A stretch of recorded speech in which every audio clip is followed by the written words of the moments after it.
अच्छा, कुछ लोगों से इतने अच्छे संबंध बन जाते हैं। नेपाल में एक परिवार है, उनका खुद का बहुत बड़ा मॉल है, जैसे सिटी सेंटर मॉल होता है उस तरह का उनका मॉल है। और उनकी स्थिति ऐसी हुई, जब तंत्र होता है ना तो राजा को भी रंक बना देता है, इसी को तंत्र कहते हैं। तो जिसका सिटी सेंटर जैसा मॉल है, वो परिवार ये सोच रहा था, आर्थिक परेशानी इतनी ज्यादा थी कि उनको लग रहा था जैसे तैसे जो है मॉल को बेच दे और फॉरेन में कहीं जाके सेटल हो जाए और दोनों पति पत्नी नौकरी करे, आगे का जीवन व्यतीत करे। ये अवस्था हो गई थी। कर्ज बहुत ज्यादा बढ़ गया था, सारे काम रुके हुए थे। उनकी जो पत्नी है, उनको जो है मां मातंगी ने सपने में दर्शन दिए थे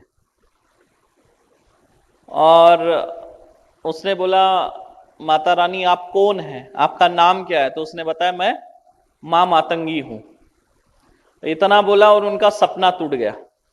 फिर वो मां मातंगी कौन है करके यूट्यूब पे सर्च कर रही थी, तो उनको हमारा वीडियो मिला और फिर वो पहुंचे उड़ीसा धाम में। अच्छा, वो अपने पति को जबरदस्ती लेकर आई थी। उनके जो पति थे वो पूरी तरह से नास्तिक थे और ये बोलते थे क्या फालतू के चक्कर में, बाबा महाराज लोगों के चक्कर में तू लेके आई है, ऐसा करके आए थे। पर पत्नी के सामने एक बार पति को थोड़ा सा झुकना ही पड़ता है। तो पत्नी के जिद के कारण जो है वो नेपाल से उड़ीसा तो आ गए थे। उनका पर्चा बना और पर्चा जब बना तो मैंने देखा बहुत ज्यादा संकट है और यहां तक 6 महीने में वो जेल भी जा सकते थे।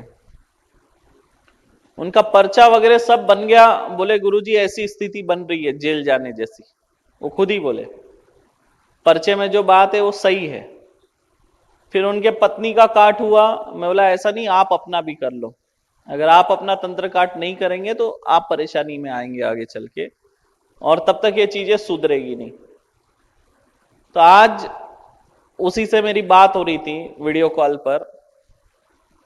अच्छा, इतने अच्छे संबंध उनसे बन गए। फिर जब मैं नेपाल गया था तो उनके ही घर पे रुका हुआ था और आज जब बात हो रही थी तो बोलते हैं कि गुरुजी अगर आपने उस समय उड़ीसा में अगर मेरा काट नहीं कराया होता तो आज मैं बर्बाद हो गया होता, और आपने मुझे उस दिन, अच्छा हुआ कि जबरदस्ती मेरा काट कराया और आज आपने मुझे बचा लिया।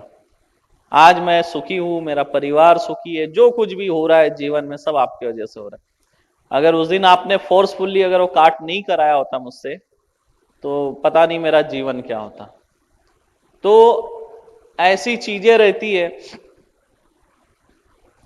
हम अगर किसी को रोकते हैं ना तो कोई कारण होता है, कोई वजह होती है। अगर मैं किसी को रोक रहा हूं